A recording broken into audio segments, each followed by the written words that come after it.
Hello again. We've lost Caroline. She had to zoom off and speak to somebody in Greece about what's happening in Turkey. So I'm going to sort of wing it on my own for a little while.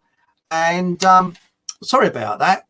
Her sound was terrible tonight. And I don't know why my internet link has been pretty slow today, but never mind. Anyway, what I was going to say, I was talking about copper. Now, to refresh, the Victorians, they had cholera, they had terrible filth and that, and people was going down like flies in the Victorian days. And chap called Joseph Bazalgette, who was this engineer, cleaned up London with his engineering projects. And that's the, but what I was going to go on to is the ancient Egyptians and ancient cultures, they knew about the properties of copper. And I don't know, not sure about brass. Now, I'm not talking about copper coins because copper coins are a mixture, not fully copper. And it's like silver coins used to be totally silver, but they're not. They're a mixture of stuff. That's how we're being conned. But what I was going to say is that the Victorians knew that germs cannot survive on copper or brass, and all the handrails and door grabs and ironmongery and door furniture on Victorian toilets and public buildings were brass and copper. And if you went into there used to be years ago at Liverpool Street Station, pardon me, I'm terribly sorry, there used to be a toilet in the station itself that was underground, and it was built by the Victorians. And I remember as a little boy going down there to spend a penny, so to speak, and it was immaculate, and everything was brass and copper because it didn't carry germs. So what's happened nowadays, most things are stainless steel. And stainless steel does harbour germs. And it's all to do with money. And if you've got a very, very old town hall, for example, if you go there, have a look at the handrails. Look at the door handles. They'll probably be brass. And look at very, very rich people. What do they have in their bathrooms? Genuine brass taps and fittings. Not talking about brass, I'm talking about 100% brass. And for example, with my water system in my home, I've got, it's copper obviously coming in, copper piping, but now there's a lot of modern houses that I've got plastic piping, and I'm not happy about that. And I've got a little bit of plastic piping, but I'm changing that over to copper. Hello, as Adrian just mentioned something, what you got there? I was talking to my daughter on our mobile tonight. She lives 800 miles away, and we noticed a 2 to 3 second delay. Yeah, there is something happening that's strange with the communications today. And hello again, Patsy. Nice to see you back. Sorry about what happened just then. Sort of Caroline zoomed off. Nothing I said, I don't think, but she's got to speak to this journalist. But what I was saying, to recap, going back to copper. Now, with this coronavirus, I think there's a load of old bovine excrement being talked about it. And I think it's a little bit like the 1976 virus, in which the pharmaceutical companies made a fortune with, oh, by the way, good evening, living being. Very nice to speak to you again. Hello.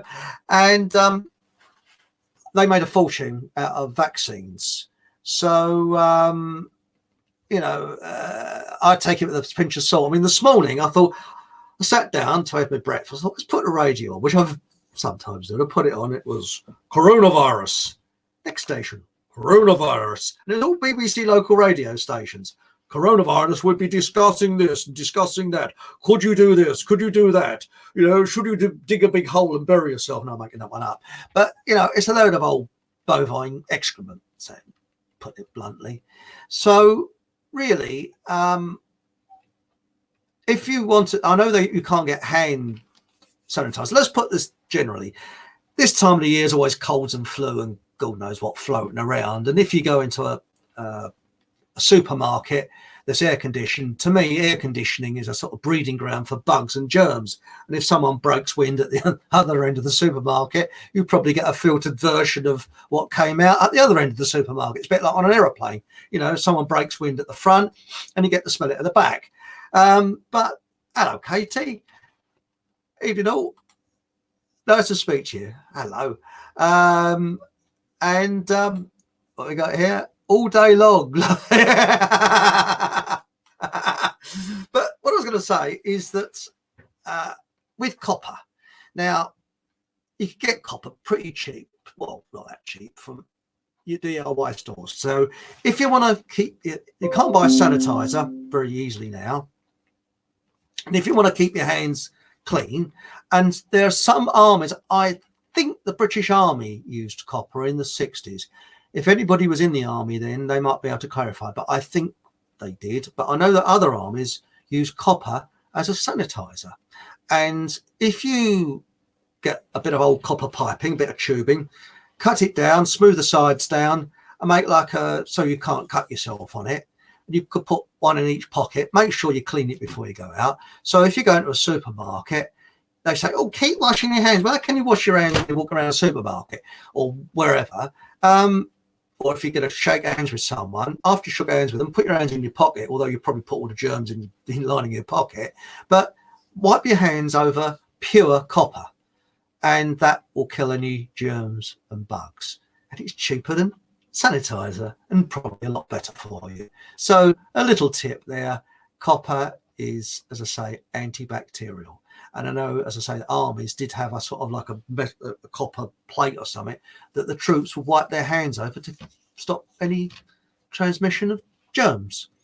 So little bit. So I hope I've done my sort of public health bit tonight. So that might help you a little bit, but not. I mean, this coronavirus, no. I mean, people are going over the top with it. But the way I look on it is they're hyping it up for a reason. And I think, surprise, surprise, a vaccination will come out soon. And surprise, surprise, they'll push everybody to, oh, you've got to be inoculated before you can travel. You'll be nice and safe then.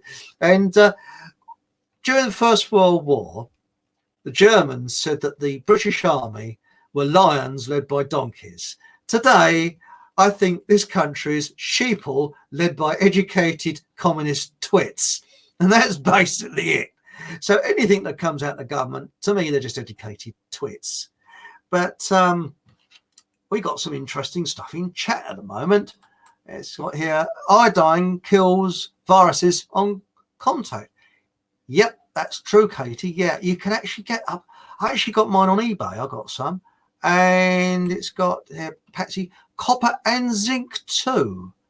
I didn't know about zinc. I know brass, but I didn't know about zinc. And we've got what we got here. We got here. Peaky Truth has made a video in which he recorded about 70 worldwide coronavirus news stories that mention the number 400, which include 400 garage doors that are stranded in China. Well, that's an up and over type sort of situation, isn't it? And they put copper and silver in fountains to clean and put minerals in the water. That's correct. Just one moment, please. As I said, sorry about that. But as I said earlier, copper coins, no, because they're not fully copper. They're a mixture of things. But during the Victorian times, that's why one of the reasons I had silver coinage, real silver, and real copper coinage, because it didn't spread germs so easily. Seen that 400 key number? That's interesting, yes. And we got here, what we got here?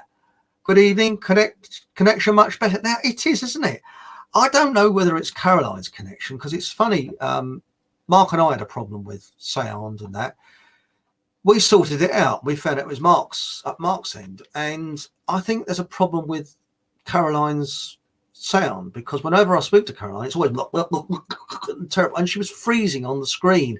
And I know that my connection this morning with the internet, when I got on this morning, I mean, it was like watching wood walk. It's so slow, but I put it down to a lot of people on the net throughout the country or wherever I am, you know.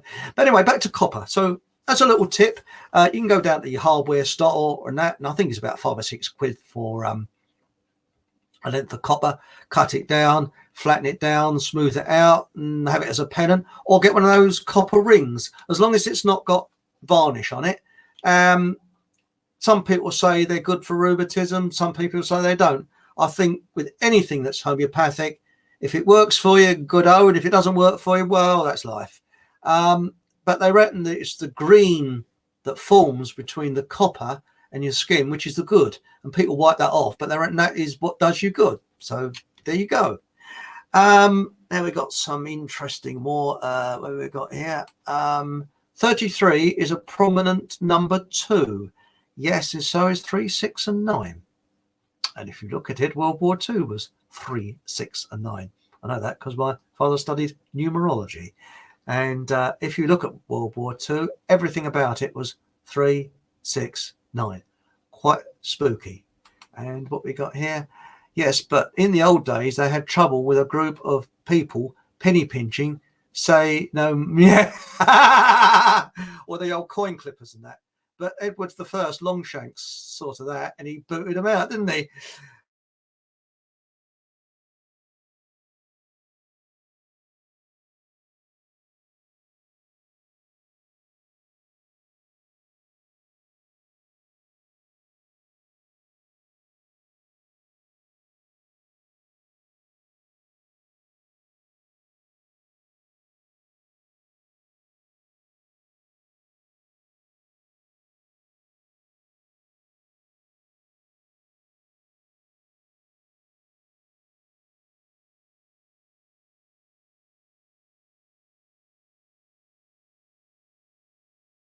I don't know what happened there. Perhaps someone thought, oh, isn't it funny when we started mentioning something about Edward Longshanks? Somebody thought, right, pull the plug, boys. It's funny, that, isn't it? What I was going to say is Edward Longshanks booted out the naughty people that were clipping coins and diddling people and abolished usury. And Oliver Cromwell invited usury back. And but I've said that 1,000 times before, so that's it. We've got Adrian, look up, exposing the dirty. Yes. I don't mention that word. Yes, I did freeze just then. Yes, it was. There's something wrong with this connection tonight. I think the powers that be are listening in. But anyway, I do hope you find that copper tip of use. And if you can, if you have any, I've got one of these flexible hoses underneath my sink that goes from a copper pipe up into the back of the sink unit. And I fitted it there stupidly about 10 years ago. And I wish I hadn't really. I'm going to put copper in because, I want it all copper. But one of the reasons how I found this out is that in my profession, I at one point, for some unknown reason, in architecture, I kept getting to design toilets. And my nickname became Crap House Chris. I'll never forget it. Whenever I went into a new contract, I don't know what it was, but they said, "Oh, the toilets need to be." This was industrial and commercial. Need to be designed here. Okay. They always used to get them. I got quite a name for designing toilets, and I'll never forget. I went to a contract, and the bloke came out, and it was a 6 months contract. He said, he said, "Oh, hello, you're Crap House Chris, aren't you?" And that's how I found out, with the Victorians, they used all brass and all copper. And if you go to the toilets now, it's nearly all stainless steel, which harbours germs. So there you go. Now, the other thing that I was going to cover with Caroline was, I'm going to my notes here. Here we go. To do with something. Oh, yes. Danelaw. Now, she was talking about Danelaw. I'd never heard of it before. And apparently, I had a quick look on Wikipedia, and I wouldn't trust hardly anything I look on Wikipedia. And it's something to do with laws that were imposed when the Danes covered most of Great Britain. And it was to do with Alfred the Great. Now, I'm not very good at ancient history. Modern history is my forte, not ancient history. And I know very little about it. But I tried to find out what these laws were, but I hadn't got very far. So if anybody can point me in the right direction, I'd be very interested. Now, it was this. What have we got here? Very often I mention the friggin' name on my phone. Yes, I found this, and thanks. Yes, yes. So please don't call me Crap House, Chris. And now the next thing I was going to go on to, as I say, was this Danelaw. And apparently there was an old religion called, now I'll have to spell this out, I don't know if I'm pronouncing it correctly, Asatru,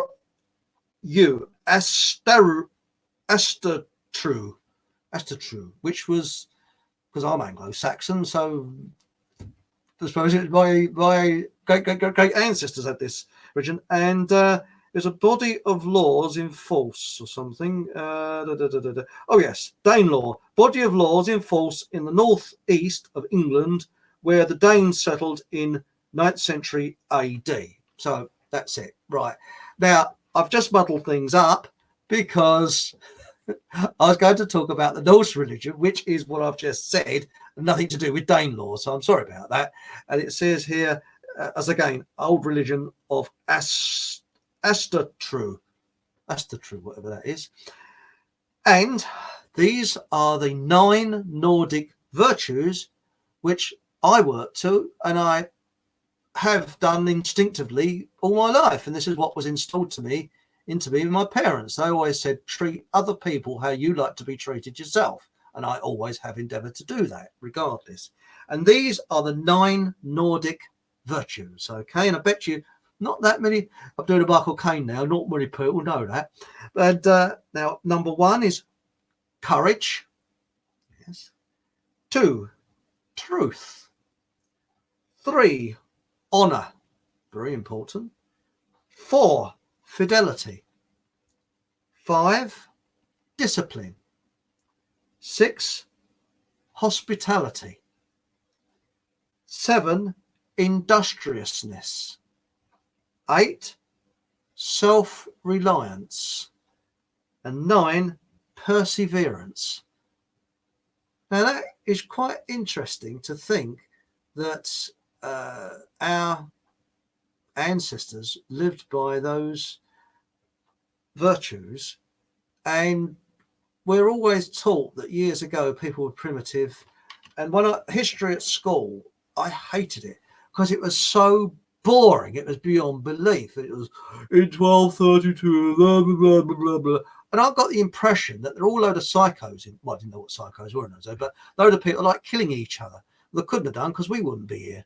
So our ancestors, I think, did have love, and they did have compassion. They did understand more about life.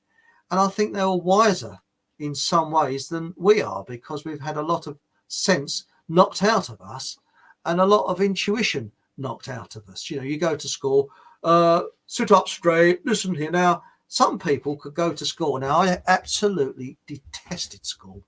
The happiest day I had in school was the day I walked out the gate for the last time. And, it was, to me, school was hell. And I know we got some interesting talks in chat here. So what we got? Hello, Adrian. Some spread lies, others know the truth. Who is who? I have seen enough filth to last me 33 lifetimes already. Have you really? I'm sure you can explain that, Adrian. Wouldn't it be nice if our Parliament had those virtues? Very true, Katie. Very, very true. As I say, they're a parliament of occupation. They don't represent us. And I don't believe for one moment that democratic elections are democratic. I really don't. I think as I've said this many times before, do you think that the Canadians actually voted in that stupid twit Justin Trudeau, or Justin Castro, as many Canadians call him, because his mummy allegedly, I believe, was what we used to call a martini girl. Now you're thinking, what's a martini girl? Well, there used to be an advert on the television called Martini, anytime, any place. No, anytime, any place, anywhere. And a martini girl was a anytime, any place, anywhere, if you get what I mean. And Justin Trudeau's mummy, daddy, well, his daddy was Pierre Trudeau, who screwed up the Canadian economy. Nice man, because between 1933 and 1973, Canada had debt-free currency. Yes.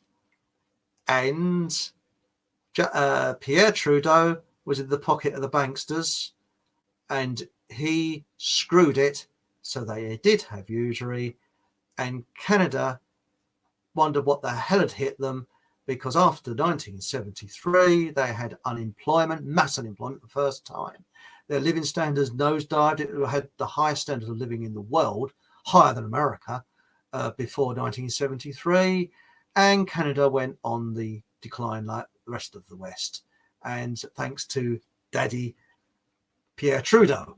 But anyway, apparently his daddy was often in Cuba meeting Castro, and his wife allegedly was a martini girl, and they reckon that Justin Trudeau might be the results of friendship. I won't say any more than that. And so there you are. That is when you look at, for instance, France. You know, who voted for that Wazzock?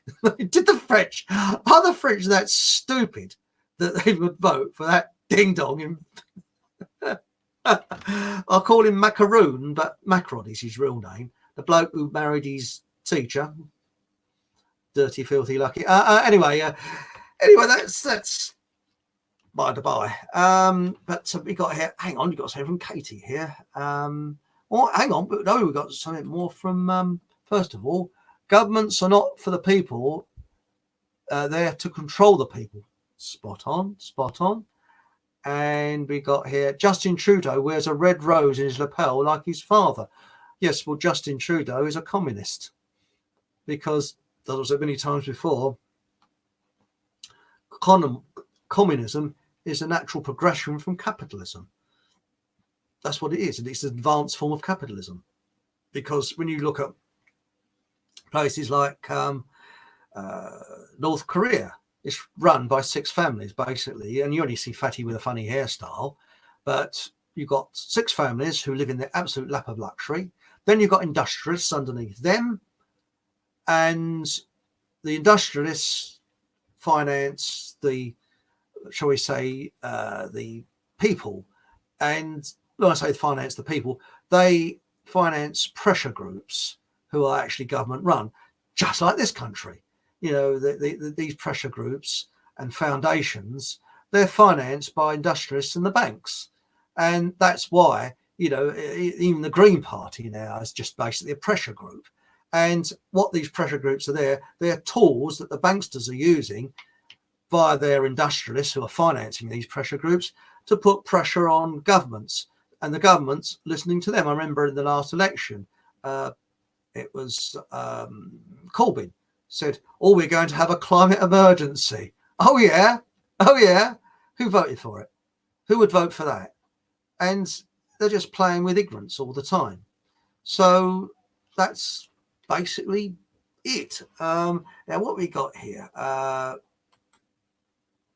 Filth is in a God chose. I think that's AI isn't trained to censor that quote yet. Okay. Sorry, I haven't quite twigged that one, Adrian. Sorry, mate. What's this? Filth as in what God chose, I think.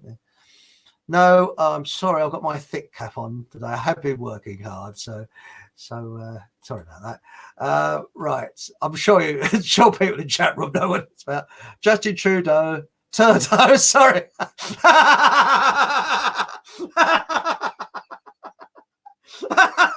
Sorry, Justin Trudeau. Have you seen that ding dong with that funny red bandana on his head? He was in some, I don't know where he was. It's a plonker. Was it? None of us voted for Agenda 20. Well, it's 2030, 21, 2021 and 2030. You're right, Katie. None of us did. I mean, let's face it. You put propaganda radio on, and I sometimes do laugh because I think it's funny, actually. Propaganda radio, BBC. And all it is we now speak to the such and such a person of such and such a foundation. There's new foundations that I've never heard of coming about, and they're always experts. Have you noticed that? You know, we have this expert and that expert, but now what have we got here? North Korea is owned by Russia, and its big cities are fake as well as its weapons of mass destruction. Yeah. North Korea owned by Russia? No, I think they're financed by Wall Street. Personally, that's. I'm not sure it's owned by Russia. Russia isn't really communist as such anymore. Now, yes, yes, Adrian. I tried to keep this out of the conversation because directly I mentioned a certain name, I'll probably be off YouTube quicker than a dose of salts. You said it, mate. You're right. Was it God's? He's elected. Yes. I think it's like most things. I've said this lots of times. We've got to reinvent Cockney rhyming slang. Now, I don't know if many of you know about Cockney rhyming slang, but what happened is apparently, I don't know how true this is. This is what I heard. When Cockneys were naughty people and they were sent to prison, they went up north. And the only way they could talk about the guards and that, where the guards wouldn't understand what they're talking about, was to speak very fast, broad Cockney using rhyming slang, like up the apples and pears and all things like that. Well, I think whenever you've got a barrier or a problem, we've got to invent ways of going round the problem. And we've got this thing called hate speech now. Now, it really is hate speech because they hate people speaking. Now, I grew up when I was a kid to believe that we lived in a country of free speech. You can say what you want. It's a free country. When I was at school, teacher would say, "Oh, come up and speak. It's a free country. You know, your parents fought for this during the war. It's a free country." How many times have we that heard now? Never. And this is the problem. It isn't speech. So it isn't a free country because you're not allowed to debate things. You're not allowed to look into anything. You're not allowed to even, you've got to be careful with a sense of humor, whether you're going to upset people or not, which is absolutely ridiculous. Because if you can't take the mickey out yourself, well, I mean, I like taking the mickey out myself. I mean, for example, between you and I, please don't mention this to anybody. This is a big cover up. I don't want this to appear in the tabloid press, but I think I want to share something with you tonight, which is I've had on my mind for a long time, but I thought you better know that I own a smart car. Yes, I didn't know what I was doing. I was young at the time. I bought this smart car, and it looks like a noddy car. And when I phone up for insurance, I usually, after they've laughed, I said, "Do you want a smart car, sir?" As usually the question is, "And have you had a history of mental illness?" I'm joking, very much joking. But, you got to be careful about cracking a gag nowadays. Now, I used to work in all various offices because being freelance, you go here, there and everywhere. And I've worked with, well, it's a bit like the UN, almost you name the nationality, I've worked with it. And most of the time, I'm all right. You always get your, excuse my language, arseholes that you're not going to get on with. That's how the cookie crumbles. In life, there are always people that you're not going to get on with. It doesn't matter what religion, race, or whatever they are. It's just people you just don't get on with. You just got to accept it. And if you've got to work with them every day, and that's probably part of the reason why I was freelance, because I used to think, well, if I don't, because I'm a very sensitive type of person, and I'm very much fodder for bullies, and because of, I don't like upsetting people, basically. So that's probably the reason why I was freelance. One is this sort of independent kick, I'm not going to be told what to do. And the second reason is if I come up against someone I didn't like, I just leave and go somewhere else. But it wasn't as easy as that, because often if it was a shortage of work and you was on a pretty good rate, you stuck it. But that's life. But what I was going to say is that I work with all different nationalities, and often had a good laugh. You know, I mean, I worked with a Jewish bloke who told me all the Jewish gags. We had a similar sense of humour. He told me all the Jewish gags. I worked with an Irish bloke where most of the Irish jokes from. And at the funniest time was when I worked. It was at the time when Hello Hello was on television, and there was a German chap that worked in the office called Jochen. He had a terrific sense of humour. We had to, we So this sounds like the beginning of a gag. We had this German chap, Jochen. We had Jacob, who's Jewish. Well, he was atheist, actually. He didn't have much time for Judaism. We had an Irish chap. And we used to sort of go up to the German chap, say, here are the drawings. Listen very carefully. I tell you this only once, because he used to like the program. He used to roll up watching Hello Hello. And there was an alcoholic bloke who used to sit in the corner. And at that time, people could smoke in the office, but it wasn't very nice because none of us really did smoke. And this bloke, he was either off sort of. The only time he could design anything, when he was sober, he couldn't design anything. But when he was drunk, he was a brilliant designer. Yeah, you'd sit in a meeting with him and say, well, how are we going to get over this problem with a spiral staircase or something? And he'd be sort of three parts to the wall. He'd come up with a brilliant idea if he was sober. Mind you, we never saw him sober. He, in fact, I think he had to survive on drink, because he used to have a liquid lunch every day. Then come back. Well, I don't drink and don't smoke, so I don't understand it. But anyway, what I was going to say is he used to puff away at these roll-up cigarettes and open the window. Oh, he used to stink the office out. And if the wind was blowing in, he used to sort of, stuff it all right. And Jacob was sitting there, and Jochen looked up and said, You're smelling this sort of, horrible sort of non-filter tip cigarette smoke. You can sort of see this haze of smoke drifting over the office. And Jacob, that only he could come out with this. He was Jewish. He said, "No smoking in the gas chambers, please." We went, oh, and started to laugh. Well, yeah, it's black humour, but and there was another time when Jochen came back. He had a weekend in Germany. He came back with a back pain. And we just said, it's all that goose stepping, mate. It does it makes your back ache.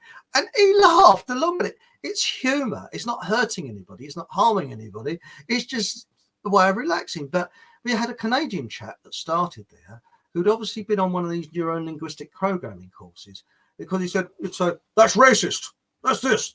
And the whole atmosphere in the office changed, because you had to watch what you said. And it was as if he was taking note of what you were saying. And you say, and I was accused of being, I didn't know. I said, what is it? I was a Nazi, anti-Semitic, even accused Jacob of being anti-Semitic. And poor old Jochen closed his mouth. He just sort of got on with his work. So he said to me, "Oh, that's right, something." I said, "No, it wasn't." So I said, "Well," I said that now. Always, if anybody accuses me of something, I usually say, "That's interesting. Please tell me more." And when you hit them with that, they go, "Oh," and he did just that and just walked away. And then next time he said it, I said, "Can I ask your advice, please?" So I said, "Well, do I change my shoes from black to brown?" Or, I mean, I had hair in those days. I said, "Do I change where I put my parting? Or can you advise me? What does an anti-Semite look like?" And Jacob kicked in. He said, and in a really strong accent, he thought, I don't know what to do. He said, we started like, then suddenly the Canadian bloke looked round, and that was cut. And it was really strange, we just had to curb our humour all the time. And before this Canadian chap joined, I mean, the secretary in the corner of the room, she used to accuse us of making her eye mascara run, because she was in tears of laughter most of the day. And you'd see her be all these lines of mascara coming down her face because she was creased up with laughter because you couldn't treat her seriously. But, you know, it's sad, isn't it? Isn't it sad you can't have a laugh at people? And as I said before, Mel Brooks said, humour is bad taste. He said he loves bad taste, and it is. Humour is actually bad taste. It always has been, always will be. Now let's have a look in the. Mind you, for what I've said tonight, I'll probably be booted off of YouTube now. But now, Adrian, what is a smart car? It looks like something Noddy would have driven. What gets me is the engine's made by Mercedes, but. Well, that's a point. You know, I've got a German car. Well, in fact, I've got a German car and a Japanese car because I've got a Toyota as well, which is a 1989. So that's what? Oh, blimey, that's a few years old. And it's a classic car, but I keep it off the road in the winter. I only use it in the summer. And it's funny, when I get out the smart car, into me, it's a 2-litre fuel-injected car. I bought that when I was doing well in architecture. And it's like sort of, shall we say, getting off a moped, because really a smart car is a bit like a motorbike with a car body. Getting out of that and getting into the Toyota, it's like driving an aircraft carrier. You got to get sort of reuse it. But wow, yeah, I love driving it, but I've got to be careful now because I've got limited mileage because it's a classic car. And it's in immaculate condition because I bought it almost new. And let's have a think, 9, 10, 11. It's 31 years old. And it goes like the clappers. And it still does about 39 to the gallon, which is not bad for a 2-litre fuel injected. Anyway, what we got here? There's already, he says, though, and the dustbin lids. Yeah. Well, what I said about Cockney rhyming slang, I think we've got to find our way around things so that people know what you mean. I mean, I was explaining something in my last talk, and I had to be very careful what I said because you can be accused of anything. You know, I'm an ordinary person. I don't dislike people. I like people. I treat everyone as they come. You know, as they are, as they come. No, as they are. Right. The Western Morning News this week published a leaked email from Treasury advisors which said we can do without our farming and fisheries. Yep, well, we're run by communist educated twits, aren't we? Because that's true, Katie. Actually, the Western Morning News, that's Devon and Cornwall, isn't it? Because I did an article for them once years ago. I wrote an article. Yeah, Western. They used to have they're two extremes. They had a good journalist at work from and a bad one, if I remember rightly. Right. I'm just popping in to say hello. Have a great stream. Hello, Grey Dragon. Hello. Now, Adrian, what we got here? China isn't in the poo. Wait until the coronavirus hoax is over and see their prices rise. The laws of you got a good point there. Well, I'll tell you a good thing to invest in if you're really into investments and that is toilet paper with the amount of people getting the runs, because the way they're pumping it out on the radio, you know, are you worried about this coronavirus? Well, you should be. You know, what do? You say, oh, I'm very worried about it. But have you noticed that every generation has something to worry about? For example, my grandparents' generation worried about naughty Germans. Oh, First World War. My parents' generation, what do they worry about? Naughty Germans. Oh, what did my generation worry about? Naughty Soviets. Cold War. Ooh. And then we got the millennials. What do they worry about? Oh, naughty T words. I won't say it out loud because, you know. And so now we've got to worry about Corona. Well, I suppose I might be at high risk because I used to drink Corona fruit juice. But no, I know it's something different. Anyway, yes, invest in toilet paper and hand gel. You think if you were a hand gel manufacturer, my words, your shares must be going through the roof. And with toilet paper, people must be running to the loo every 5 minutes with worries. So they haven't sold out of toilet paper yet, but I'm a prepper. I do make sure I'm well stocked up with things, and it's a good idea to say get rice, dried stuff, and if you're a meat-eating vegetarian, a bit of corned beef that doesn't, and also some. I don't go on spam. I go for the ham actually because some I don't know. Somebody says some nasty chemicals in spam. I don't know, but I just go for the ordinary ham that you can get in Lidl's. Although there are other shops that sell similar, but Lidl's and Aldi are quite good actually, and I find their corned beef is pretty reasonable as well. But you can actually get bacon in a tin, so very nice. Right, now we've got here. I know what a smart car is really. That comes part 3 of a joke. Okay, thanks, Adrian. Yes, I'm thinking of actually having a big pointed hat with a bell at the top and some false goofy teeth when I drive it. So I can sort of get the image correct, Katie, yes. Right, here we go. Yes, we can do with our own language to communicate on here. Yeah, I agree. But I think that with Cockney rhyming slang, it extends the wording.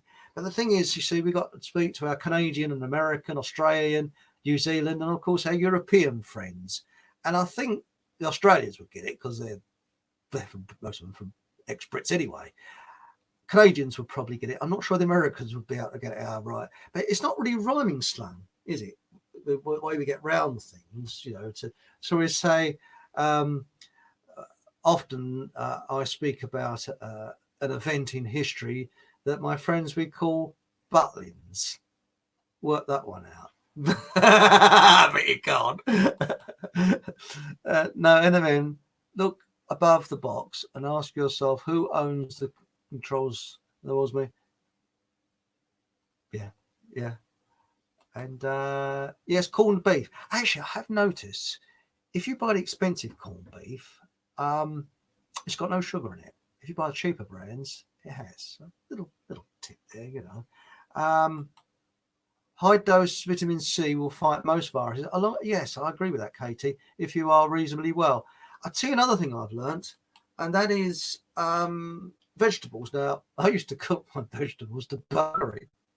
And this, typical British tradition, you sort of put the cabbage on Thursday, ready for Sunday meal. Slight exaggeration there, but really, now broccoli is in and out in a minute. Brussels sprouts, which I do happen to like, is in and out in about 3 minutes. But root vegetables, I do, because I like not fart snips, parsnips, correct word. And I happen to like parsnips, especially if I chop them up and make chips of them. Ooh, lovely. And they're really, unfortunately, they're not so good this year because the frost hasn't got in them because we haven't had much frost. But if the frost gets in them, they're lovely and sweet, Because I'm one of these people. Why should we bring food from halfway around the world when we can grow it here? And what annoys me, you go into the supermarket, which unfortunately you haven't got much choice now. Again, that's communism. You don't get a choice. And when you look around the food aisle, when you look at, say, admittedly, we can't grow bananas here. But when you look at stuff that can be grown here, it's grown halfway around, chili and all kinds of places. And you think, well, why? Why do we import lettuces from Spain when we can grow them here? This is just lunacy. Now we've got here, Adrian. Hang on, we got Eminem first. There we go. Point taken. I was just wanting to see Iran play along. Yeah, same here. Man, sorry. I called you Eminem, didn't I? I'm terribly sorry. Yeah, what we got here. Chinese government may well be using it to remove political dissidents, though. Well, this is what I think. I think it's, let's face it, we're only 10 years away from United Nations Communist Agenda 2030, and they've got to wipe, I think it was 80% of the population out, 80 to 90%. So, fake virus, get your injections, and then you get people dropping like flies. They go, well, why? That's strange, you know. But I mean, let's face it, if we had a government that's working for us, and again, I'll say my usual old rhyme, so it's time to make a cup of tea now, and that is, number one, governments do not rule countries. Usury scammers, if you know what I mean, run countries with their usury scam. And of course they've got their industrialists around them, like flies. And then you've got civil servants, so run countries, and all governments are illusionists. I mean, look at Boris. I mean, he's a joke, isn't he? I mean, when you look at them, I mean, that they are educated twits. And how did Stalin get to kill 60 to 100 million people? He got educated twits to work it all out, didn't he? Because how did Mao get to wipe out maybe a bit? We don't know the full figure. Maybe 1 billion. He got educated twits to do it. And this is what we got today: educated twits. They're frightening. They really are. So we've got here. Let's go back to the chat room. Yes, that's quite interesting. They control Iran too. I think the remaining countries that do not have a Rothschild bank or usury bank is Venezuela. I'll do this off the top of my head. Venezuela, Syria, and Iran. They're the three. But I know that every country on the axis of evil has North Korea, I forgot them, has not got a usury bank. Libya didn't, that's why they had to be wiped out. Iraq didn't, that's why they had to be knocked off. And one by one, they're sort of bumping off. So it's just domination. They want to have a world of debt slavery. And that's how you control people, with debt slavery. I mean, I read a report the other day that said if the miners' strike happened now, it wouldn't be a strike because the miners would be too frightened of losing their jobs, which they would do in the long run, but not being able to pay their mortgage. Because remember, in the mid-'80s, I think some of them had mortgages and that, but debt wasn't so, shall we say, in your face as it is today. But another report said that if the miners had mobile phones in the mid-'80s, when I think, was it 83, 84? Can't remember when the miners' strike was on. But if they did have mobile phones, they'd have won because it was the communication. But that's interesting. What if in history? Now we got some more other interesting things. When will the educated twits realise that they too are being played? Well, that's right.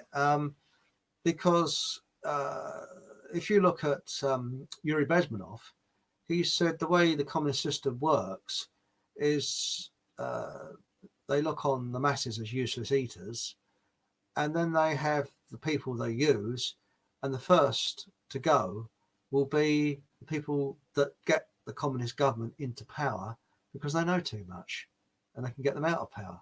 So the workers and that get these terrible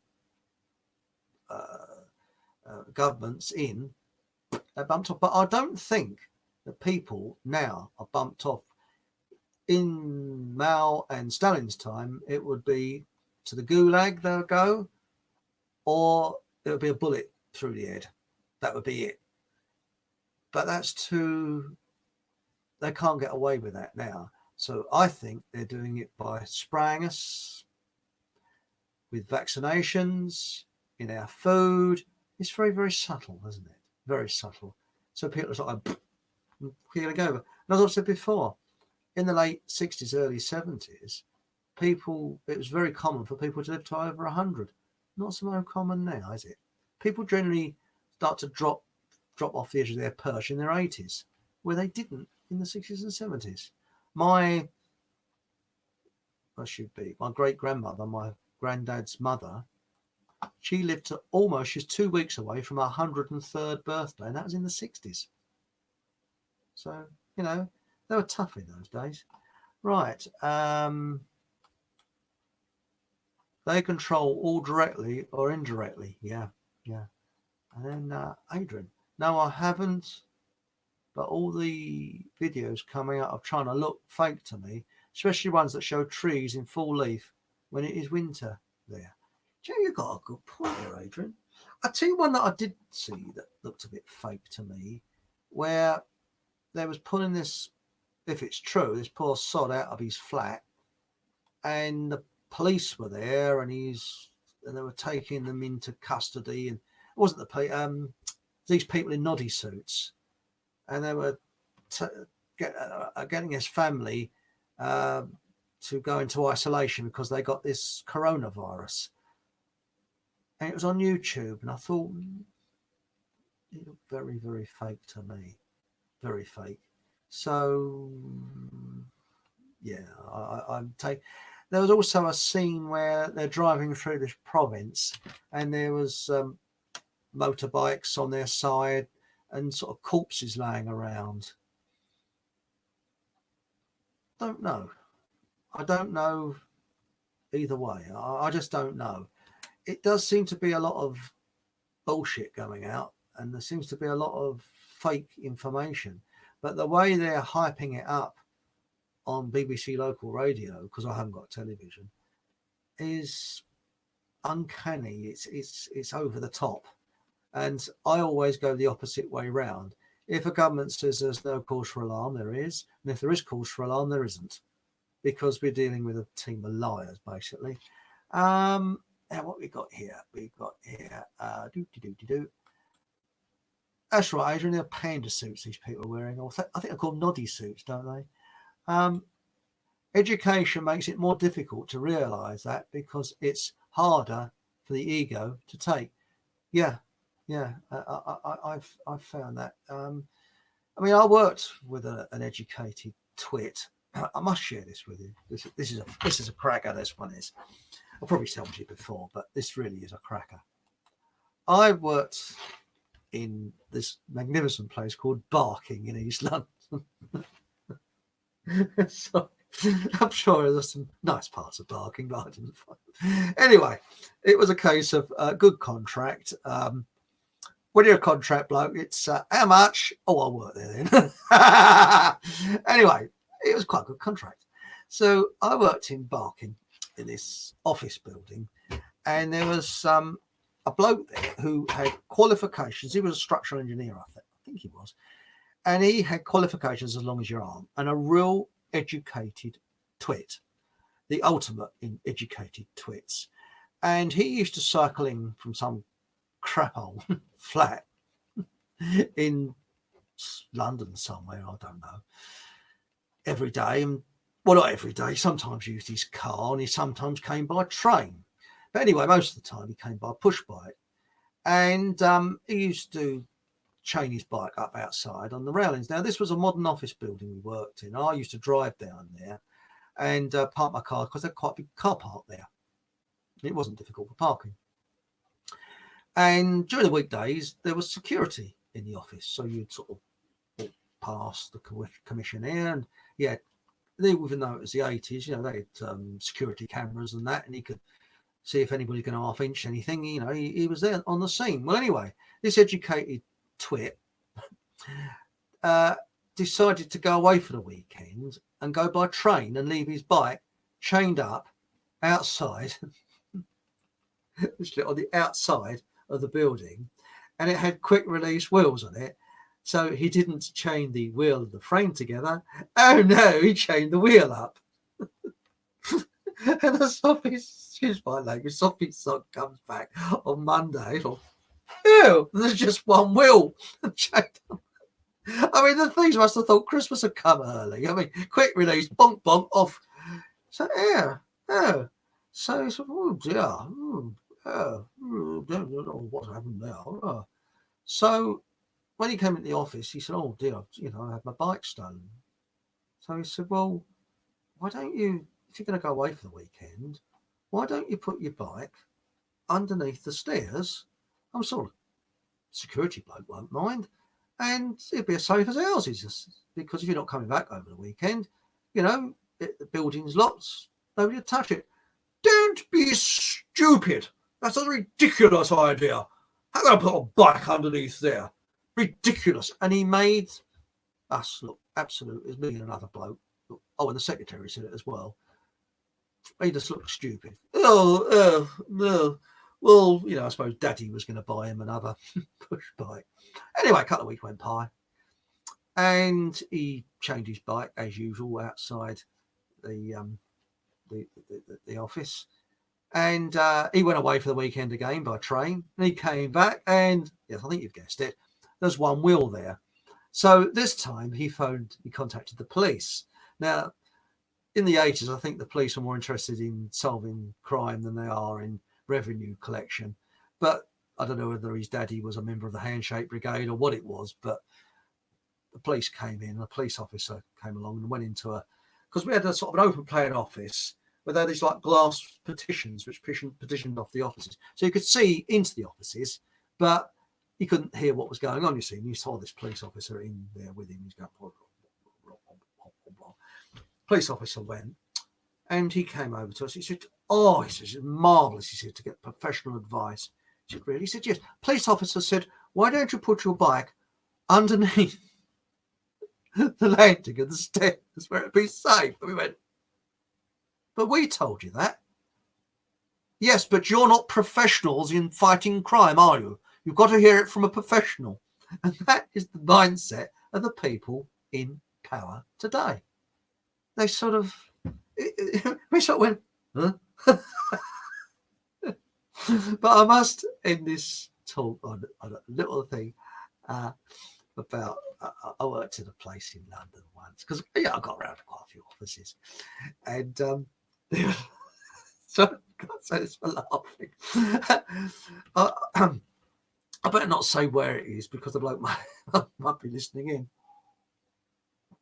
You never know, strange things happen. Doubt it. But there's a bloke that used to cycle in. I worked in the West End of London. He used to cycle in from some shithole in South London. Sorry about my language. And he's called Tom the Pong. Because he used to cycle in, put his bike outside, and if you got in the lift, it was one of these small lifts where you can only take about 2 people. At one point, I got in the lift. I don't normally go up by lift. I think I was on the 3rd floor.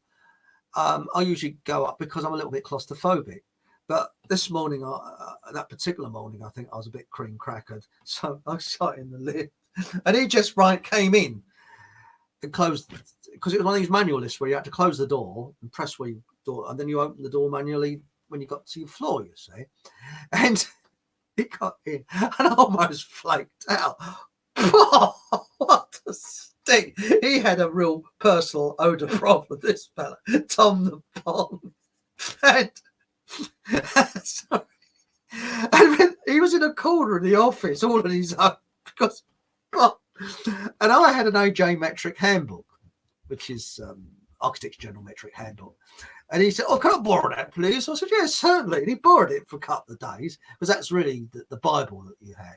It's a sort of architect's Bible where, if you want to know, it's a pretty good book. In fact, you can download part of it free of charge on PDF now. And it's called the AJ Metric Handbook. And there's another one called Nefertz, but I was a bit tight-fisted. I mean, that costs, blimey, the 80s it cost about 40 or 50 quid. An AJ Metric Handbook was quite expensive. But as I say, I don't think you can download Nefertz, but that was German. But you could download the AJ Metric Handbook, and it gives you standard sizes for things. Anyway, he borrowed it. He had it for a couple of days. When I got it back, it actually stank of Tom the Pong. And I had to leave it near the window to air out, because but he used to sort of cycle in, get all sweaty, and sit there all day working, and then go home again. I just thought I'd share that with you. Anyway, that's a boring story, isn't it? Right, then we've got here some very interesting things in chat. There you go. Right, here we go. So yeah, I've seen one with an obvious fake blood. Oh yeah, we're talking about the Chinese films. That's a giveaway. I've seen one with obvious fake blood. Bin Fang counted body bags in an open van and walked into a hospital ward just when someone is pronounced dead. Yeah, I just get a bit. See, I've noticed that on YouTube there's a lot of forgery. There's a heck of a lot. I mean, I'll tell you the best one that I've seen, and it really is a classic, where you see it was Dr. Kissinger and a few other ones discussing how they faked the moon. How they had a meeting on how they was going to fake the moon landing. And of course, the film is fake. It's very cleverly done. And someone's done, they've got a documentary about something else and made it look as if it was about the moon landing, but it wasn't. After the bit, it is clever. It got me going for a while, but then I thought, well, hang on a minute, Anyway, it says here, Delaware company sends 150 fog machines to China to sterilize hospitals. The mixture is hydrogen peroxide. Actually, hydrogen peroxide is very good. I clean my toothbrushes with hydrogen peroxide and get it in the chemists.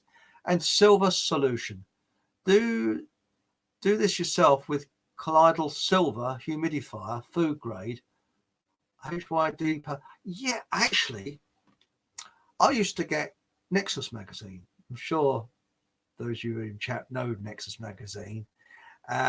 Brilliant magazine. I don't get paid for saying this, but I actually spoken several times to the editor, not Duncan Rhodes. It was the English part of it, and it's a really good magazine. There used to be loads of adverts in what they called the declassified section, and I saw an advert once for a colloidal silver. Make your own colloidal silver, and I thought, that's all right. So I bought it, and it was just after I'd had a major bereavement in my life, so you're not really quite thinking clear. No, I wasn't quite thinking clearly. I mean, I wouldn't buy such a thing now. And if I was thinking clearly in those days, I wouldn't have then. And what I got back was these 2 bits of wire and a 9-volt battery. And a bit of wire, which you could have made yourself, basically. And I made some, and I was told that is toxic. You don't make colloidal silver. It is from 2 silver rods in water, but it's more technical than that. So don't get done. A colloidal silver machine costs a lot of money, and that's not the way to do it. And I was actually drinking toxic chemical, which, well, I suppose it wasn't. It was colloidal silver, but not very good colloidal silver. I don't know if it was that toxic. Sterilize your own homes. Yeah. As I said earlier, the copper, have as much copper as you can. Buy brass door handles and things, but it's very expensive against any virus. That's right. Yeah. Got here, was it? The Chinese are practicing reverse psychology and exaggerating the number of deaths by making people think they're covering them up. Yeah. Let's face it, social engineering is an art. It really is an art, and they've got it off pack now.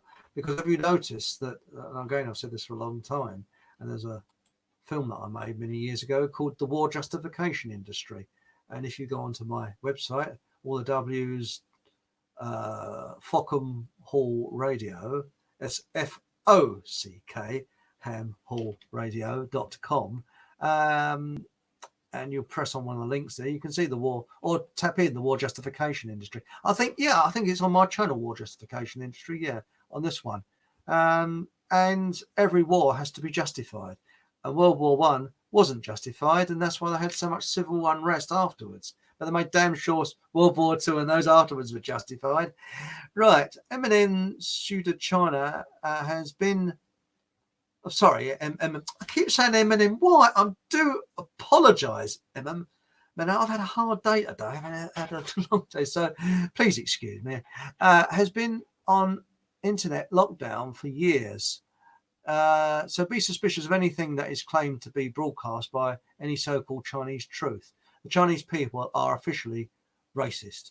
Well, China and India, with the caste system in India, they're very racially discriminating. You know, they don't. Right. Then we've got here. Does colloidal silver help sinus infection? I'm not qualified to say, but I believe it does help those things. Apparently, if you have too much colloidal silver, it turns your blood blue. Apparently, and that's why they called the royals. They said the royals were blue blooders. You know, had blue blood. Mouth got the wrong teeth in again, and because their cutlery was genuine silver, and of course it kept them free of diseases and nasty things like that.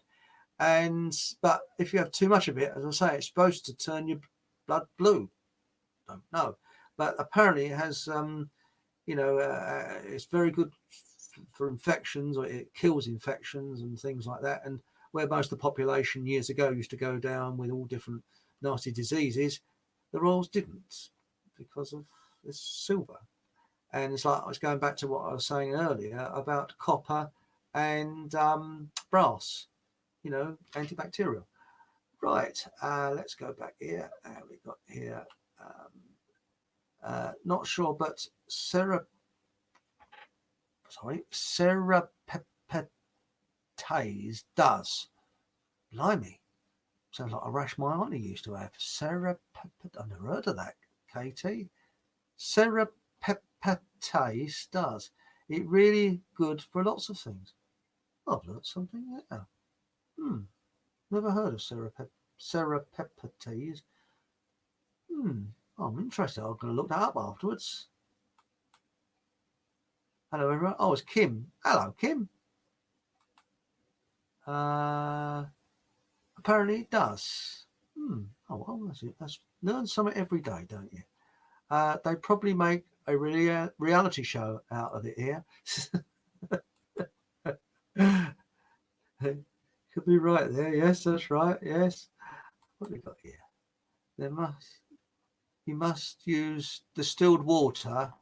Thank you. Yes, this is to do with colloidal silver. You must use distilled water. That's right. You've reminded me now.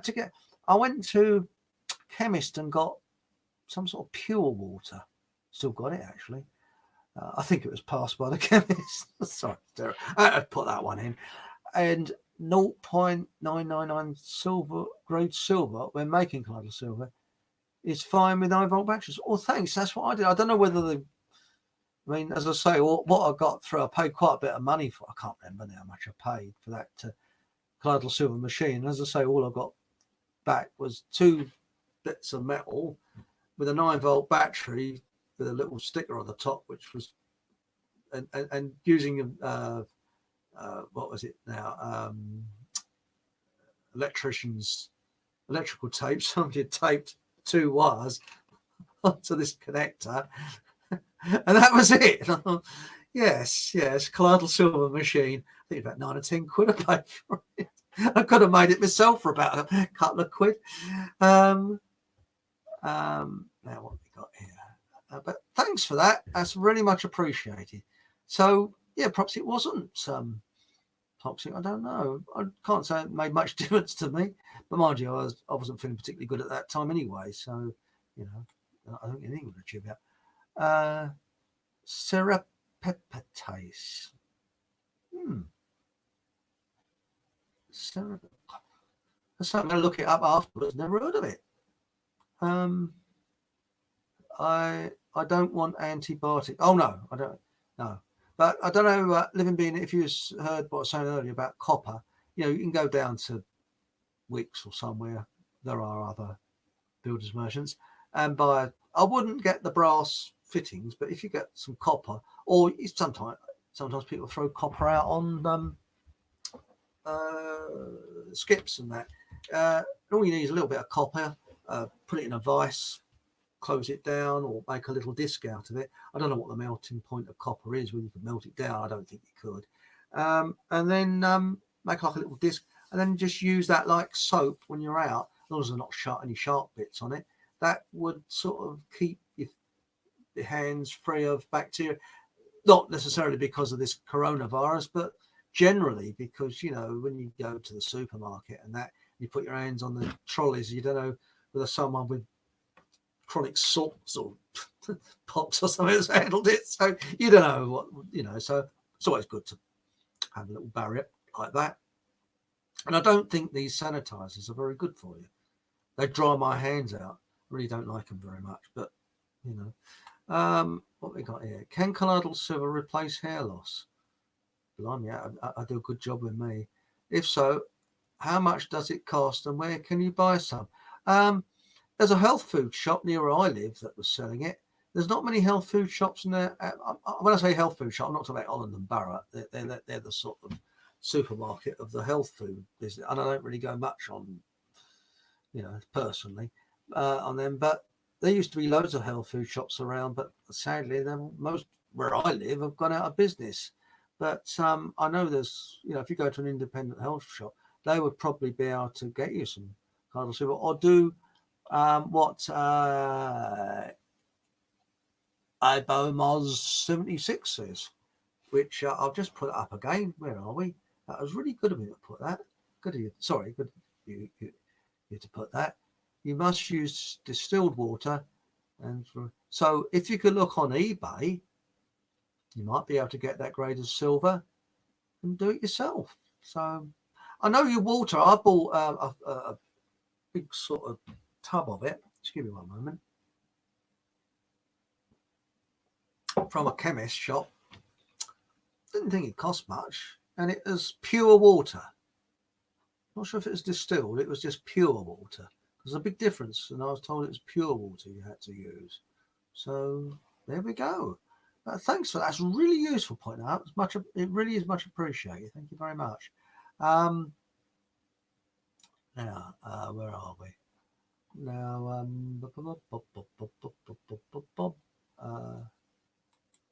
here we go. Colloidal silver might help the body heal with toxins, and people just assume it is antiviral.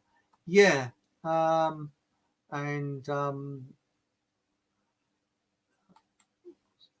Divolt makes a large particle size, which isn't ideal. I think the secret is research. That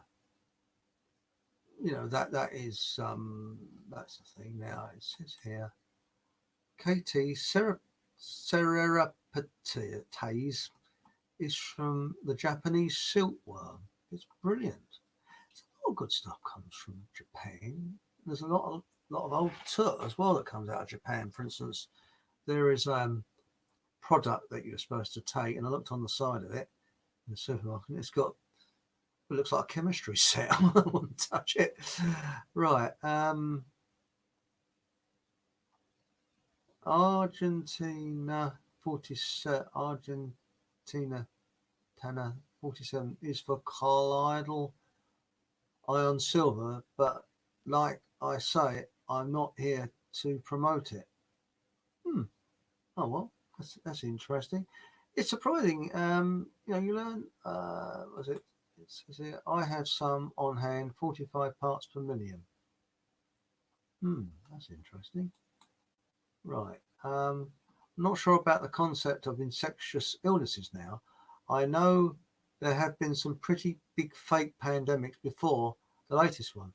Well, they reckon the 1980 flu came out of a laboratory, and it was to do with germ warfare, and it got out accidentally, and it was made in America.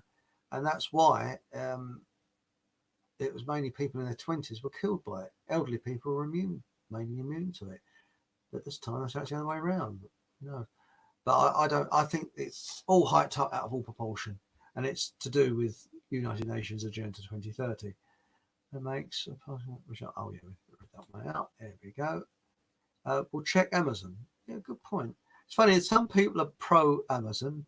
I'm pro eBay. I prefer eBay, but it just depends really what you get used to, doesn't it? Really. There we're right. Colloidal silver might help the body deal with toxins, and people just assume it's antiviral. Yes, I mean I'm into vegetables, nice green leaf vegetables and things like that. Very good. And don't get sold on a high part. It's the parting side which is most important. Yes, unless you can get yourself some genuine silver cutlery, which probably costs the earth. And we got here Adrian. Hello, Adrian. I won't mention the word, but it turns blood blue. That's right. Yes, it turns the walls blue. I didn't know it turned blood blue. I thought it turned the walls blue. Well, that's according to a certain very. Yes, I think we know Fred. I won't mention his surname, but apparently he's in poverty now. Poor old Fred, the man that went to check this out. Well, I'll try and be a little bit. All right, Fred Leutner.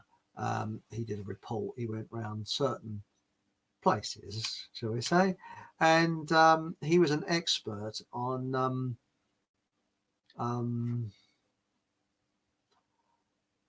the way they execute people in America, not using electric shocks or bullets or anything like that, or lethal injection or anything like that. Is I think I'll be as vague as that because you've got to be so careful. But I think all of us know what we're talking about. Right. There, what we got here. Oh, I've got all muddled up there.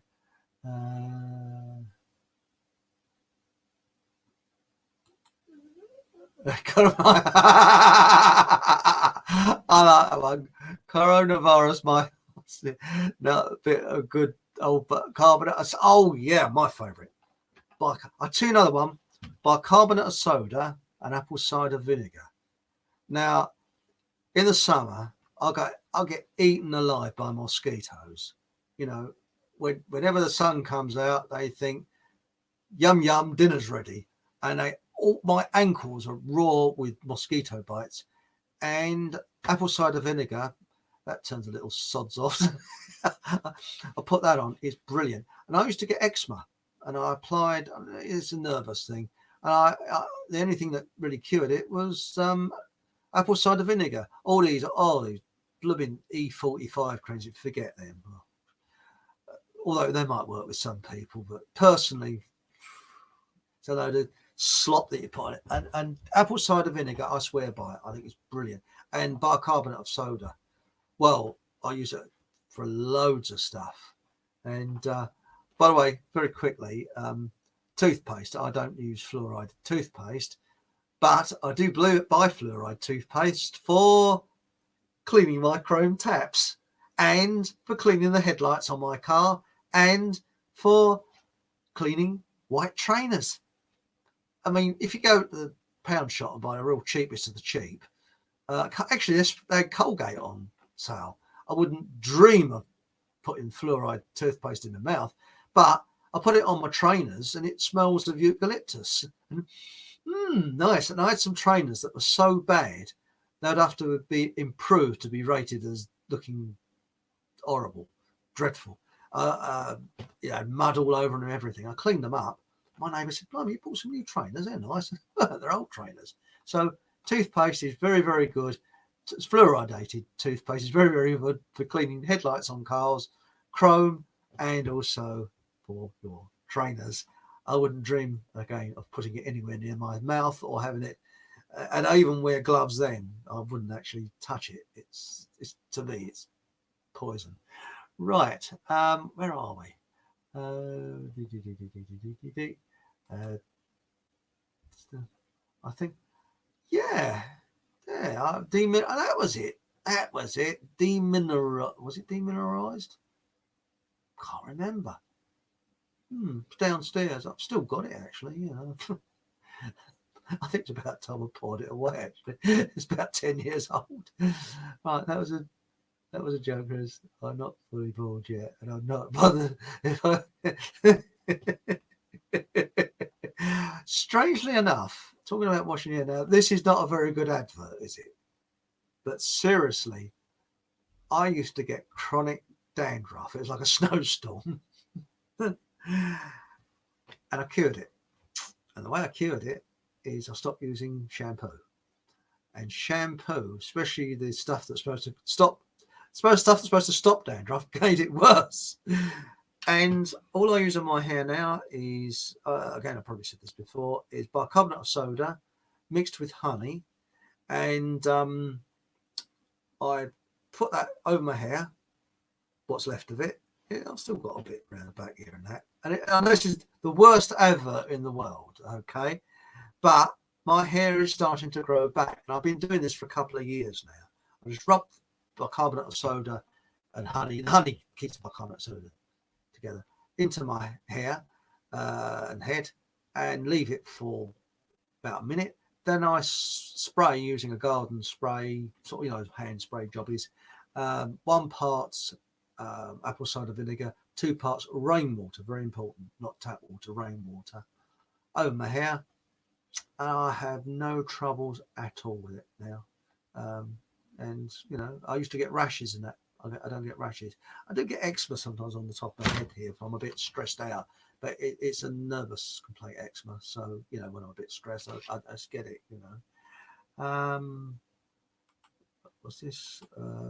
Sonic. Mine is Sonic. Yeah. Sonic. Yes. Okay. Where are we now? I don't believe the engineered theories about viruses. I think it's more likely they're all fake. Jury's out on that one. Well, flu kills thousands of people every year, and it's mainly the people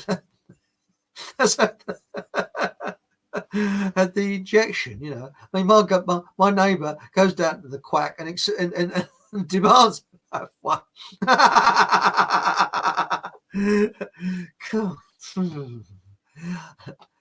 Well, to me, doctors are pharmaceutical educated twits, because pharmaceutical companies virtually run the so-called universities, medical universities. And I think there should be government health warnings outside medical establishments saying that they could seriously damage your health. Right. No, the victims should have turned red, not blue. Oh, I know what you're talking about, Adrian. Yeah.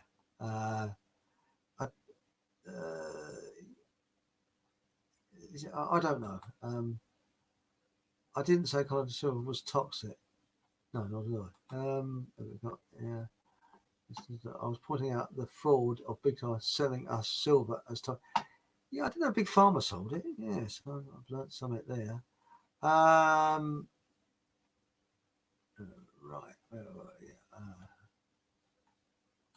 Here we go. Apple cider vinegar cures dandruff, scalp. Yep, you're spot on. It's brilliant. I love it. I think it's absolutely. In fact, if you go on to Survival Lily on YouTube, she's quite attractive actually.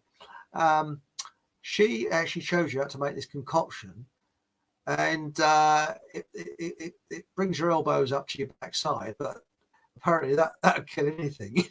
It's a healthy concoction of onions and garlic and cayenne pepper and you name it, and it's the equivalent of the 7th Cavalry going down your stomach. So if any bugs down there, that's sorted out.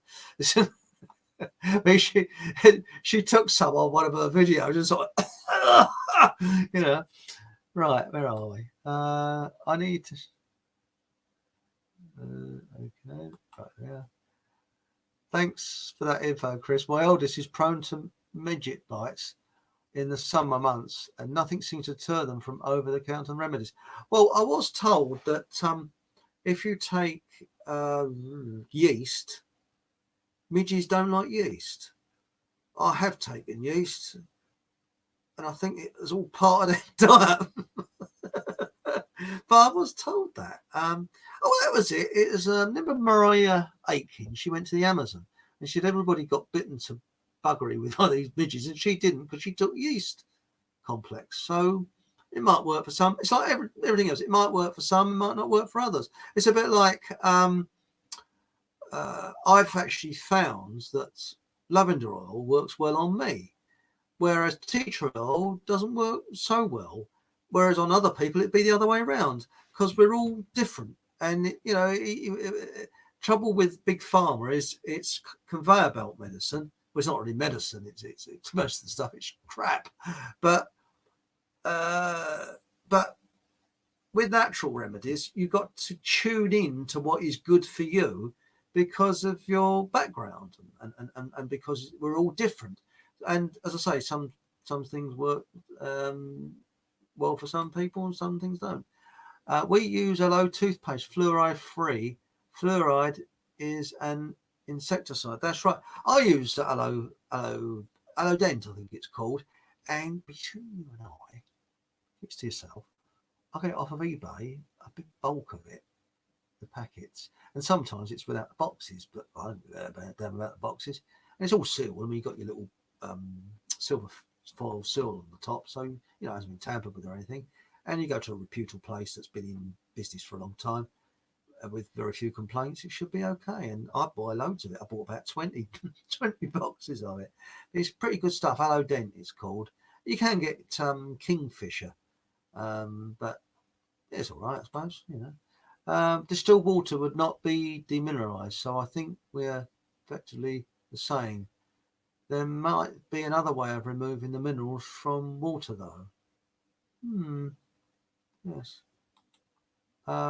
Fluoride is toxic. It is, yeah. It actually calcifies your pineal gland, apparently. And of course, your pineal gland is your middle eye. So they want you, again, they want you to be dumbed down, don't they? Because GPs, yeah, that's right. They are. They're drug pushers. There was a girl I was talking to that felt, what was wrong with her now? She had a bad cold or something, and she went to the quack. God, quacks. And he said, "Oh, you need depression tablets." I said, "Pardon?" She said, "You need depression tablets." She said, "I'm not depressed." "Oh," he said, "You are because you've got a cold." It's true. It's actually true. That's what she told me. It's a shock, but yeah, it's absolutely lunacy. I mean, my dad, my dear old dad, died 10 years ago, but he was very much into homeopathic stuff, and he never saw a doctor. Well, he had to during the war, but he never saw a doctor, from the war onwards. He kept as far away from them as possible. But sadly, near the end of his life, after he had a stroke, he was in hospital. Now, he was a very slow eater because he'd starved. He had malnutrition during World War II because he was in Siege of Malta and that. And he was in the British Army in Malta, by the way. And he was coughing because hospitals just have aeroplane food. It's disgusting. It really is. And it's full of E numbers. And a doctor happened to be walking past when he was coughing and gave him indigestion tablets. And when I tried to tell these people the history of my father's diets and things like that, they weren't interested. Couldn't give a monkeys. And I started to talk to one of the doctors about vitamins. He didn't know what I could have been talking Swahili to him. He didn't know what I was talking about. Vitamins?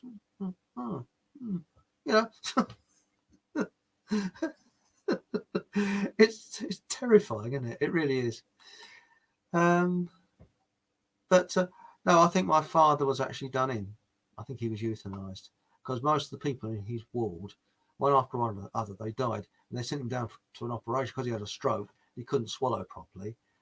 They couldn't be bothered to afford to get a person that teaches you to swallow properly after the stroke. So what they did, they put a tube in his stomach, and he died a couple of days afterwards.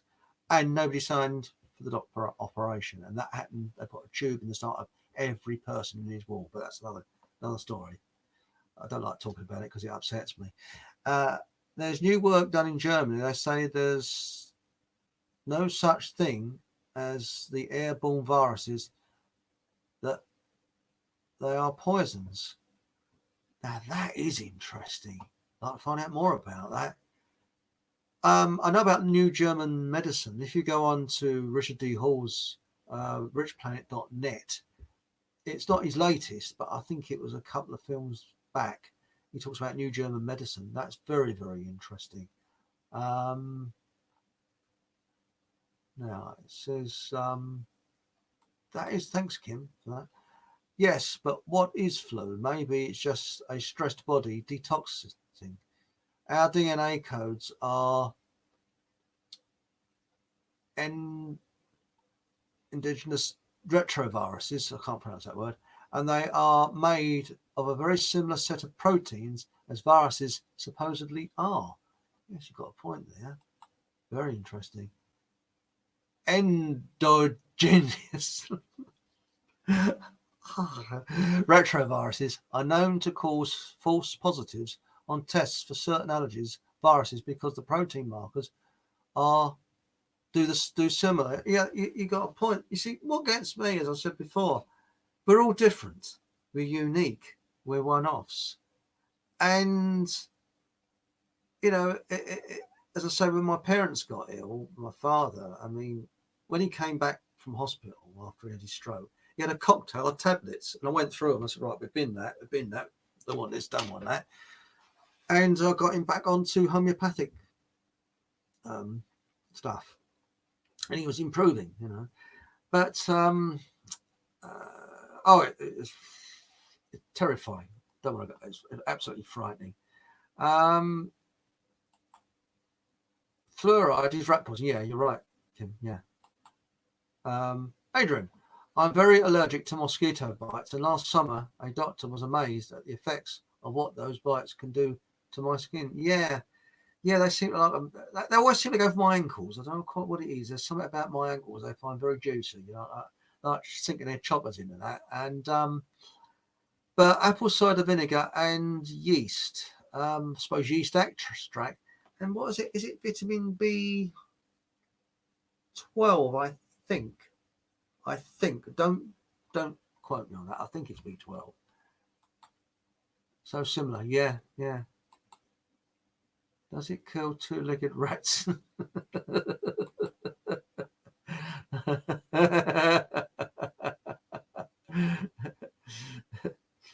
Yes.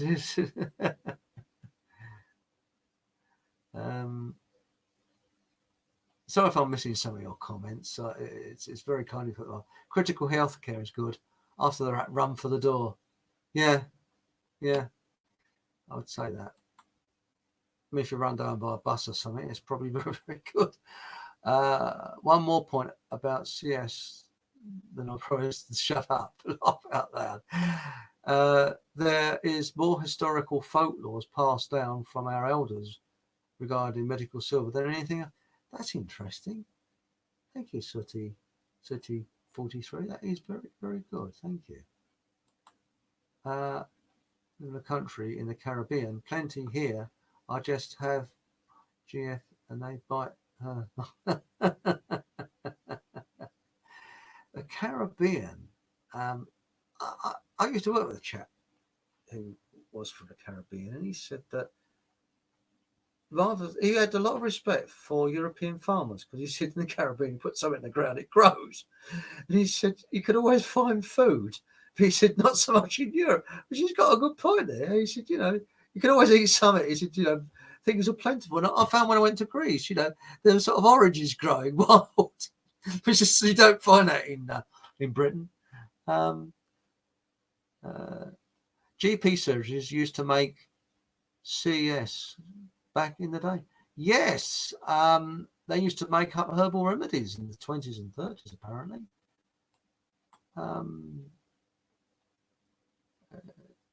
Sri Lanka, yes, Stefan. Sri Lanka is good on this. Stefan Lanka, sorry, Sri Lanka. He started by seeing through the HIV scan. It's not just GNM though. Betchesmp, can't pronounce that word. Over this in the 19th century. That's interesting. I know. I was going to do a what do you call it? Program about the NHS when it was set up in 1948 because it was set up. There was a lot of well-meaning politicians, yes, Bevin and people like that, but it was set up on a scam, and that's why they threw out hundreds of years of homeopathic medicine and had a deliberate policy of turning it into making it look like witch doctor medicine, which it isn't, and turned the whole thing over to the pharmaceutical industry. So it was a bit of a scam from the beginning. But I don't want to upset people because it's a good idea but wrongly put out. And there's a lot of well-meaning politicians that I think were scammed as well as everybody else. Right, Silver Cross kills Dracula, 7 kills evil. Silver Bullet kills werewolves, Silver kills evil. Hippocrates, father of medicine, got reputation for healing using silver. Yes, that's right. And it says here, surgeons get a large cash payment for gastrostomist. I can never pronounce these words. Sorry to hear about your dad, Chris. Oh, thanks, Katie. That's very, very kind. Yes, they do. That was a right fiddle. But I try not to talk about it because it really does upset me, because my dad and I were very close. We actually like twins, actually. We really, we're good mates, Dad and I. Anton Béchamp versus Louis Pasteur. And I'm terrible for my pronunciation. Yeah, my dad, I used to run whilst I was freelancing, I used to run a couple of businesses, and my dad used to run them for me. So, helped me run them when I was at work, because with contract work, you sometimes have your lean periods. So the other businesses used to help me over the lean periods. But I learned one thing: I'm not a businessman. Never will be. I've just not got that mentality. But you learn these things, you can't be, shall we say, too helpful. Business, it's money, and I look on people. I'll try and help people, and I make a loss because of that. That's the way I am. But I'm happy, and I can sleep at night. Right. I did see the damn doctor, but too busy to look into. Yeah, well, the big trouble. I remember when I wheeled my late mother down to the quacks. I call them quacks, the doctors. There's a big sign. I never forgot that. You got this hall of horror where you've got all these things that you could be suffering from. Did you break wind? You could be suffering from this.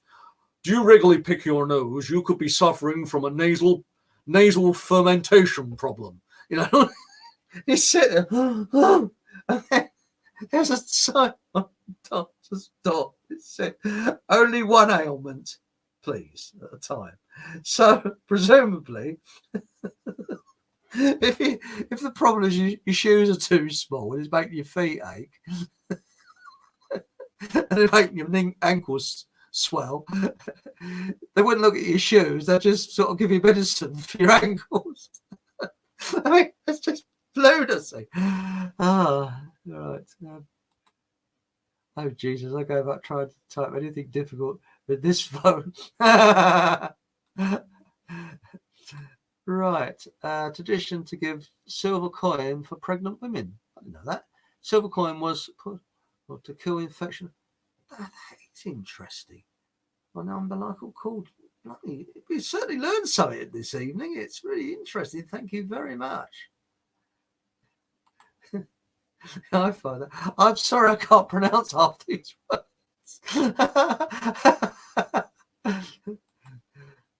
Explains the silver they put in pram. Yes, that's interesting. Right. Anyway, I think I must. AIDS is killed out easily. What it does is destroy the immune system. Yeah. Well, that's it. Came from a monkey. Well.